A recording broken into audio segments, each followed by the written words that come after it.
With the introduction of digital editing tools, we have discovered that the presence of digital enhanced video is ubiquitous. We expect video to look a specific way in order to convey a specific mood. This process used to take a long time in the past and it was expensive to produce. And that's why videos and movies from the past look a specific way. But nowadays, if a video hasn't been digitally enhanced by doing color correction or by doing other things to it, then we know that the video looks incomplete. And we have been basically educated without knowing that this is what we should expect. So with that in mind, let me show you a workflow on how to get still colors, or what we call lookup table colors, from one movie to place in another, or at least a starting point. Now, keep in mind that this is not a one-shot deal, meaning you're not going to get your final results from the process itself. Every single case is different. But this gives you a really good starting point, and it gets you really far into the process for you to be able to fine-tune your look and feel for your pieces. In this case, I have a short video here in After Effects. And this video is basically of a street in Amsterdam, and it's on a street that is kind of it's not being directly hit by the sun. So you get this shade throughout the whole street. So my goal is to look for an image within the matrix that looks almost like this, where the lighting would be matching the lighting in this street. So I went online and I did a quick search, and I found this shot right here. So I'm going to use that shot, and I'm going to be grabbing those colors and of this image, or something like this perhaps, to colorize my other image. So to do this, in the first step in the process is to actually capture a still image from the video that you have in After Effects, the target video. So to do so, what I want to do is I want to make sure that I'm in the composition, and then I'm going to go into the composition drop down, go save frame as, and then save the file. And you could just simply say save the file, and it's going to give you a PSD file if that's what you want. Or you can export a specific format if you want to from the same drop down. So you could just go ahead and say Photoshop layers and so on. So that will save you a screen grab, a Photoshop file of the frame that you're in at this moment. Then what you want to do is open up that file in Photoshop, which I already have done, and then go ahead and grab the image from the web. So I'm going to go ahead and make a copy of that image from the web. I'm going to right click it, copy image, and then I'm going to go back to Photoshop, and I'm going to create a new file, and I am going to simply say paste whatever I have on the clipboard. So that's fine. I'm going to paste it. It doesn't matter that the file is this small. This will work just fine. We just need the coloration of the frame. So to do this, what we want to do, let me actually increase this really quick. And what I want to do, you want to get a higher quality file if possible, of course, but let's see if this works with such a small file. The higher the quality, the more pixel information that you will have in the actual file. So let's plow through with this, see if this works. So what I want to do at this moment is I want to go ahead and capture the color, the base coloration of this, what is going to give me the base grade of color. And the way to do that is to reduce the amount of colors that you're looking at on the screen. So to do so, the fastest way to do this is to actually export this as a GIF file for the web and reduce the amount of colors that you are exporting. So if you've taken the graphic design class, you know what that means. If you don't, this is the process. You would go ahead and go under File, Export, and then over here you will find Save for Web, or use the shortcut Alt Shift Control S. So if you do that, then you get into the Export for Web dialog box. From here, from under presets, you are going to choose the GIF format, and then you're going to choose, by default, you should see 256 colors. That is the default. Switch the amount of colors to about 3 or 4. In my case, I want to use 3 colors. That is the base that I start working with, 3 colors. You can use, actually, anywhere between 3 and 6 colors would work, but that would give you a little bit more work to do in After Effects. So let's go with the bare minimum, which is 3 colors. Now, you notice that this all goes green. You get 3 green colors, which is fine. This doesn't look like anything we would be able to use, but don't worry about that. What we worry about here is the actual colors. So we want to make sure that these are the colors that we maintain to put that tonality into the file in After Effects. So to do so, what I want to do is I want to export these colors as a color table. And so to do that, click on this little drop down under the color table, and save color table. Now the color table, you give it a name. Let's give it a name. In this case, I'm going to replace, I've already done this, so I want to just replace the matrix outside format right here. Boom. So let me click on that, matrix outside, and notice that the file format is an Adobe color table file. So it's ACT. So I'll save that, matrix outside. I'm going to say, since I already had done this, it's going to say, you're going to replace it. I'm going to say, yes, fine, replace it with that. And then we're done with this. We can cancel out of this. Now, the next step is to actually create a new layer over here in this file and make sure that you have, that you pick the different array of colors that indicate your highlights, your shadows or your dark areas, and your midtones. So to do so, what I want to do is I want to use my brush tool. Now, before I use my brush tool, I want to revisit my eyedropper tool. By default, your eyedropper should be hidden. If you're just opening Photoshop, it should be hidden. So where do you find the eyedropper tool? You find it under these three little dots right here. When you click on that, a tool will show up. And that's usually the next tool that is supposed to be on that drop down. But if you click on that and keep it clicked, you'll notice that a flyout menu shows up. Now, what you want to do is go to the Edit toolbar on that menu, and this window will open up. These are all the tools that are under your toolbar right now and the ones that are disabled. So from the disabled tools, look for that. In my case, I already have it enabled, but it should be in here. You will look for your eyedropper tool and simply drag it from here onto whatever you want to place it within your toolbar, and it will show up. I added it to my other two eyedropper tools here, which are the ones that are on by default right now. So I just simply added it in there to keep it, to make it part of that drop-down menu here. Once you're done with that, click Done, and then your tool should appear under the menu for the tool that you have selected. In my case, this is the eyedropper tool. So make sure you visit the eyedropper tool first. And then with the eyedropper tool selected, make sure you switch this from point sample, which is the default, to 3-point average. You want to create a range of colors. You don't want to create one single pixel color. You don't want to be that narrow. You want to create an array of colors. So let's do the 3x3 average, and then make sure that under sample, select all layers, which should be current layer by default. Select all layers. So make sure that you change those two things, the sample size and the type of sample. With that done, let's go back and let's look for the highlights. So we look in the frame, we look for what is the brightest spot to match what my brightest spot is going to be on the other side. So let's say I like this window, the glass right here. It's a bit bright, but it's good. So I'm going to go for somewhere around there.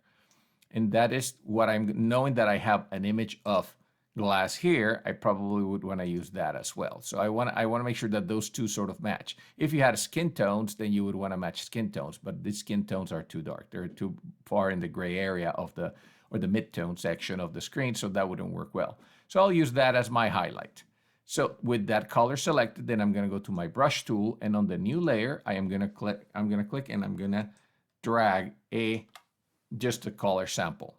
Then I'm going to go for the dark area, which is probably this area here. So let me go, and now with the brush tool selected, I'm going to press the Alt key to get my color picker, and I'm going to look for a darker area. Now, most people would just go for the black. I would suggest not to do that. I would suggest going for something that is just slightly above black, so that you pick up the actual coloration of the actual the whole thing, the overall color, dark colors of the overall image. So I would go instead of going for black right here, I probably go for something here that has that greenish tonality. So I would start looking until I find something that is that has that green hue to it. It doesn't have to be super bright. And then there is my dark color. And now what I want to do is I want to do a mid-range color. I want to select the mid-range of colors. So to do that, I'm going to use the tools within the program. I'm going to go under Select, then I'm going to say Range Color. And this by default should be under Sample Colors. So switch that to midtones.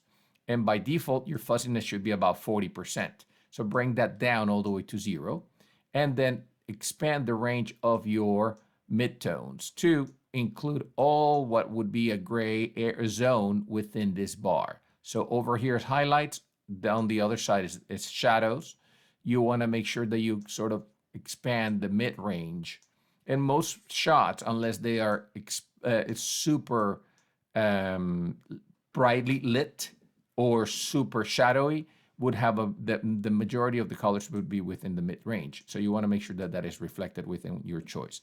So with that done, let's go ahead and click OK. And this is just going to make a selection of the mid-range tones that the program determines are mid-range. So what I want to do is I want to just go ahead and select my layer 1 again over here, meaning the image that I imported, and I'm going to press Control J on the keyboard.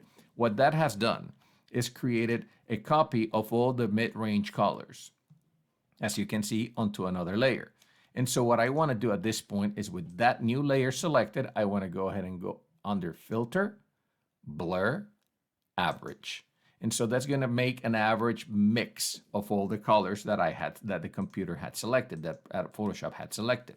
And that gives me the mid-range color that I need for my mid-range. So now I have highlights, I have shadows, and then let me color pick that mid-range and create a new color bar under that new layer, under the layer that I was using. Now I can just go ahead and delete the mid-range selection that I had. And what I want is I want to copy these 3 bars of color onto my other file. So I'll just do a Control A or Command A selection to select the entire layer. Control C, make sure that I am under that I have the layer with the 3 color swatches selected. That's the one I want to copy. So Control C, then go back to my file here and to the original file, and then Control V to paste. And I want to keep this somewhere here that is available to me. So I'm just going to keep it there for now. So those are my color swatches to match colors here. Now with that done, what I want to do now is start working in this area. First thing I want to do is, remember, we exported that export for legacy set of that GIF driven set of colors. We're going to apply those in here. And to do that, we want to use an adjustment layer on the background. So let's select the background. And under the Adjustment Layers flyout menu, which is this little icon right here, we're going to choose to apply a gradient map. Now, what a gradient map does is basically it assigns, based on a gradient, the amount of colors that go from dark to light within an image. So I can change this by using, the gradient color by using that you have tons of different options for gradient colors in here if you want to go ahead and play around to see what effects you get from that.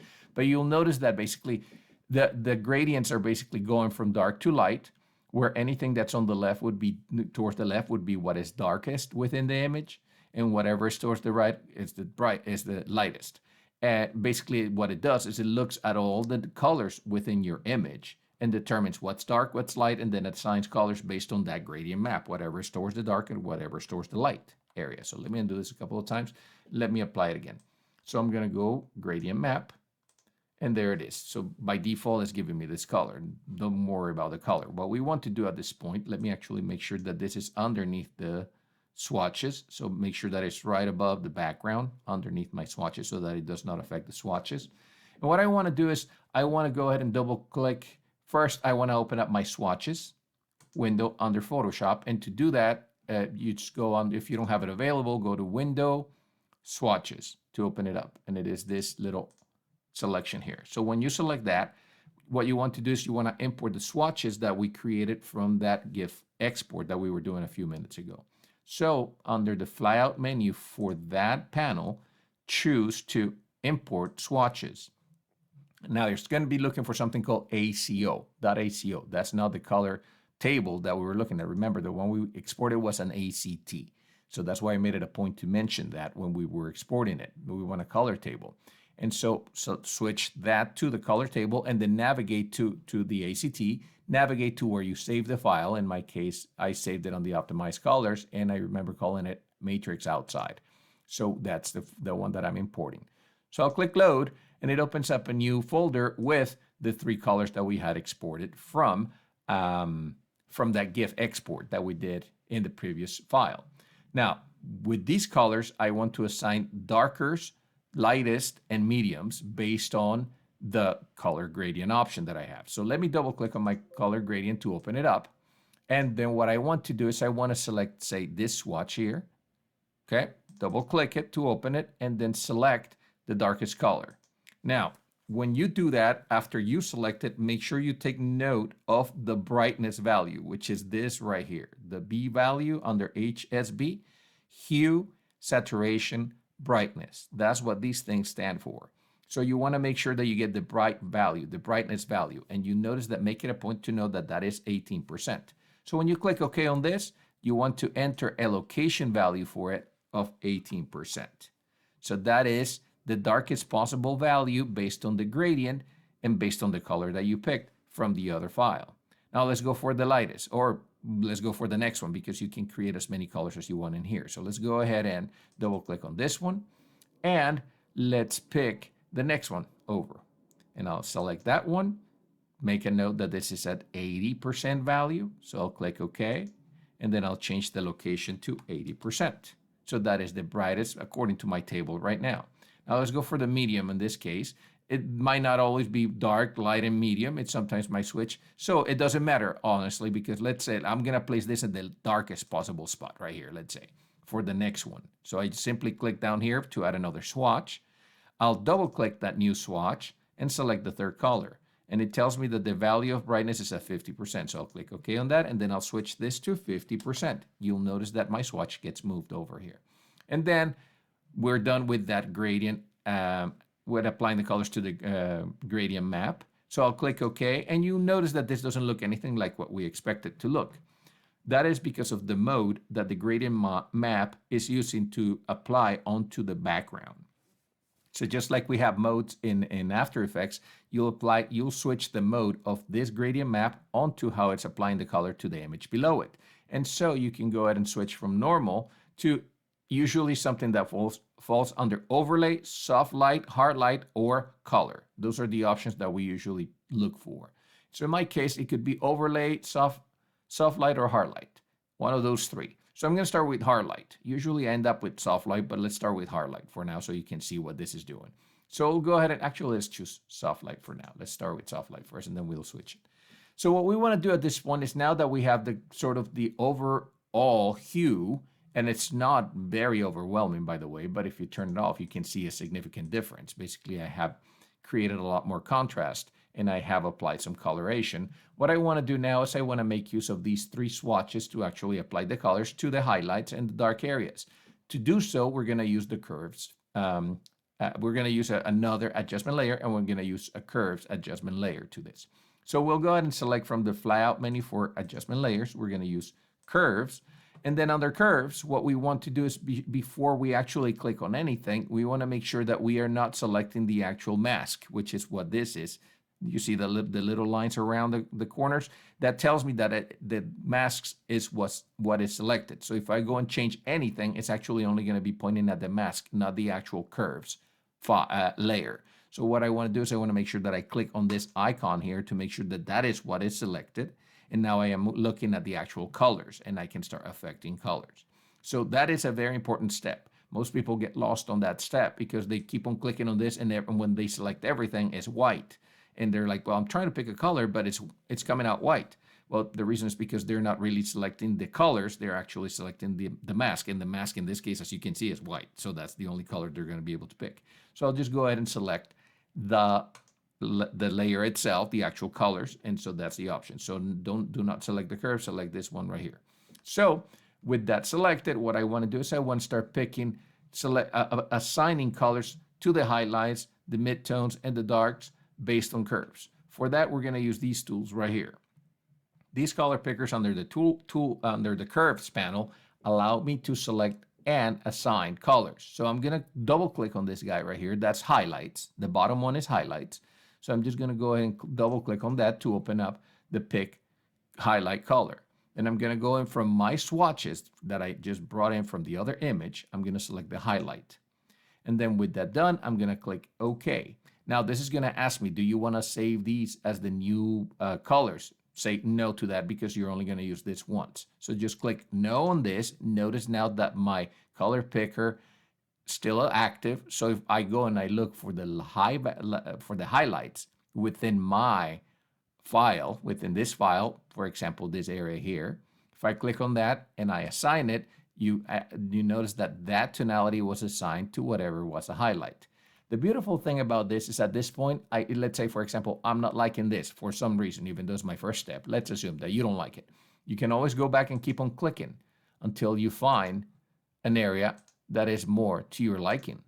You can keep on changing based on the different colors on the screen until you find, okay, so this is, no, that's too much. Well, this is good. No, that's not good. So you can keep on changing until you decide what fits your style best. Now let's go and do the dark one, the shadows, the darkest area of the image. Let's double click on the black, on the top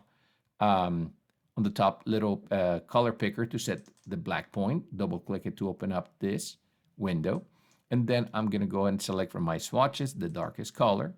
Then I'll click OK on that and say no to this dialog box. Again, we're only using this once. And then I'll go pick my darkest color within my screen, or what I deem to be the darkest color. So let's say I like this right here. Well, I don't like that one. Let's try something a little lighter. That makes it a lot darker. So let's try something darker. There you go. That actually works well, let's say. And now let's do the same thing for the mid-range. So when I double click on the mid-range, select the mid-range color here. Then I'll click OK, click no on this one, and then select something that is mid-range. So something like the middle of the street, or something darker perhaps than the middle of the street. So you can keep on playing. Let's try something super dark. No, thank you. And you can just keep on sampling until you find a color that matches what you are targeting, what color, whatever fits your look and feel. But this is looking actually pretty good. If we look at these two images, let me turn off the swatches here and deselect so we can see the actual images are getting there. Look at the tonality of these buildings back here, and look at the tonality, overall tonality of my image.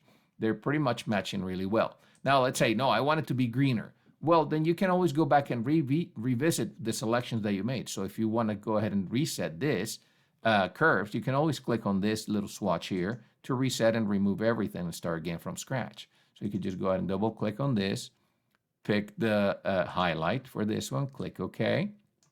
Say no to that, and then pick a different area for highlight. Say, for example, I want this area super bright here to be my new green. And then I'll just go ahead and do the dark or my black point on the scene. Let's click OK on that, no on this, and then let's choose super dark, maybe this right here. And then click on the gray area, on the gray one, the middle one, the midtones. Select the midtone that I had copied from the other file, click OK, and then select the no on this, select midtones, and now you get a greener look, as you can see. So you can play with this until you match whatever colors you want. You can fine tune it, and as a matter of fact, at this point, you can actually add things like levels, for example, and you can go ahead and crush your whites or crush your blacks if you need to, or modify your midtones. Depends on, you know, the look and feel that you're going for. Like I said, it's not a one-shot deal. This can be, you know, you can keep on enhancing this until you get the color that you want. Like I said at the beginning, just the process of stealing the colors is the thing that gives you the fast stepping into color modification from an image to, or from a chosen color to another image, or in this case to video. So let me delete those levels here. I'll select that layer, delete levels. And I'm just simply going to use what I had created a second ago. Now, to export this to use in After Effects, what we want to do is we want to go under File, Export, and we want to look for Color Lookup Tables. So the Color Lookup Tables is what the file that we will be importing into After Effects. So let's go ahead and select that, Color Lookup Tables. That gives you this dialog box. And then here you can choose, I usually choose high or maximum. So if I choose high, that works well. And then you can choose whatever formats you want to work with. Now for After Effects, it will recognize 3DL and Cube. These are the two file formats that you will be able to export and from Photoshop and import that into After Effects. So I'll just go ahead and deselect these two. I don't need those. Or you can keep them on. It really doesn't occupy that much space. So if we do that, then we go ahead and click OK. You can give it a name as a description. And then you click OK. Now, when you click OK, it's going to tell you where do you want to save this file. And you'll notice that it gives you the name of the file based on the name of the still image that you have chosen. So give it a name. In this case, I'm going to call this Matrix 2, because I already have, I have done several matrices before. So as you can see from the window. I have matrix outside and so on. I also have one for Moonshine Kingdom, by the way, which I'll show you in just a second. So we'll go ahead and say matrix 2, and I'll click save. And then Photoshop does its thing. It takes a little second. And then once that's done, what you want to do is you want to jump back to After Effects. Now in After Effects, the process is fairly simple. All you got to do is select the layer that you have for which you want to change the colors, for which the one you want to colorize. And then from the Effects and Presets menu, do a filtering for something called Lumetri. Now, with Lumetri Color, that filter, if you apply it, basically gives you the ability to choose and apply coloration to this file by, changing things such as the curves. And it basically is a grouping of all the things that we would do with separate filters. The advantage of Lumetri, though, is that it does recognize lookup tables. So if we go under Creative, you have a ton of different lookup tables. So if you click on those, they'll give you different looks and feels based on whatever file formats they have in there. For Kodak, for Fuji, they have a ton of them. You can keep on, it's a fairly long list, so you can keep on choosing. For example, there's Matrix Mars, which is not what I want. That looks a bit too red. That looks a bit too blue. So these give you a starting point. So don't get me wrong, this worked just as well. But if you want something specific, if you want a specific look that you control yourself, you do the process that we did. Then you go to Custom up here at the top of that menu, and then choose the file that you want to import to colorize this. In my case, I'm going to use the Matrix 2 Cube. That file format is the one I want to import. That's the one that I just exported from Photoshop. I'll click Open, and you'll notice this will take a second, and it will automatically apply my coloration to my file based on what I did in Photoshop, as you can see. So I have the look and feel. Now, the difference is that this is now applied to the entirety of my video. So now my video looks like it's part of the matrix, or at least as far as the street shot is concerned. Basically, this is a side street where nothing was going on the matrix, and people still looked like, everything was okay and dandy, even though they lived inside the matrix. Now, if you want to fine-tune this in here, you can crush colors by going under curves here and choosing any of the curves options there, or using the color wheels to increase the midtones, for example, if you want to give it a wash color, or if you want to increase the highlights to make that, the specular a little bit brighter within this shot, or if you want to crush the blacks, if you want to make things a little bit more contrasty. So you have options in here to play around and fine-tune the look and feel. Once again, this is not a one-shot deal. This works. This takes you, for a process that usually takes 20 steps, this can take you about 12 to 15 steps ahead. So this works really well, and it's fast. Now let me show you the one from Moonshine Kingdom that I had prepared before.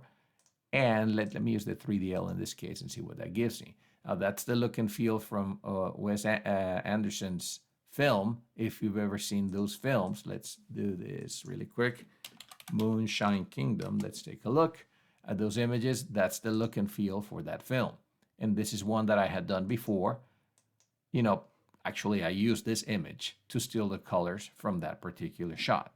So it is basically how we pick up the colors from lookup tables. How we place colors into lookup tables from images that we have grabbed, whether it is from the web or whether it is from files that you might have from something else. So if you want to match the look and feel of something within your videos, this is the way to do it. Piece of advice, though, is make sure that you get a high quality file as much as possible. Don't use a tiny thumbnail to do this. You want to use high quality files because you want to have the most information available.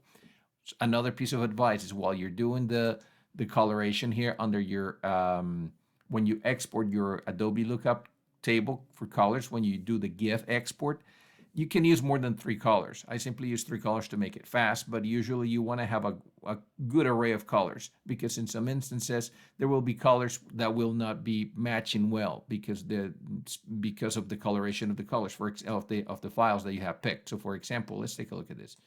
Right here, we see really intense reds. But in my shot, I have no reds. But if I had reds, I would want to pick them up. So I want to make sure that my colors exporting from GIF are covering that amount of colors, that it's included within the Adobe color table that I exported. However, you don't want to overdo that either. So anywhere between 3 and 6 colors would be more than sufficient.